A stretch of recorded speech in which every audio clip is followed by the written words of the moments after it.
Alt eller intet for Morten Hjulmand vil fortælle mine børn om VM.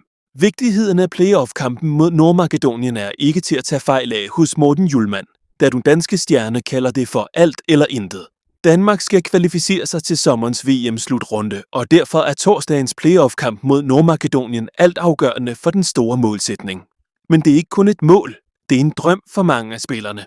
Gennem tiden har forskellige landshold kvalificeret sig til slutrunder, og den bedrift vil nutidens stjerner gerne gentage. Derfor lægger Morten Hjulmand ikke skjul på, hvor vigtigt torsdagens Prag i Parken er. Som ung har jeg altid fulgt med i landsholdet og til slutrunder. Det er ikke noget, der altid har været der for det danske landshold, men vi har været til mange her på det seneste. Som spiller fylder det endnu mere, når man så også er en del af holdet. Nu var jeg med til EM i 24, som allerede nu er noget, jeg husker tilbage på, selvom det ikke engang er 2 år siden. Her sparkede Hjulmand sig ind i hjerterne på de danske fodboldfans med sine præstationer i rødt og hvidt. Hjulmand fik smag for slutrunder med Danmark, og derfor vil han for alt i verden gerne have sted igen til sommer, når VM finder sted i Nordamerika.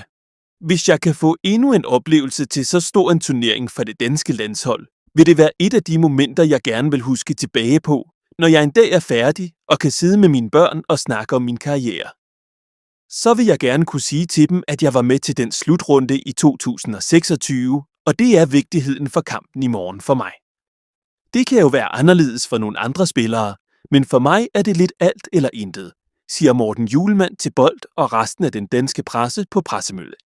Det er torsdag aften kl. 20.45, at det går løs i Parken. Hvis Danmark vinder, møder Morten Hjulmand og co. enten Tjekkiet eller Irland i playoff-finalen om en billet til VM.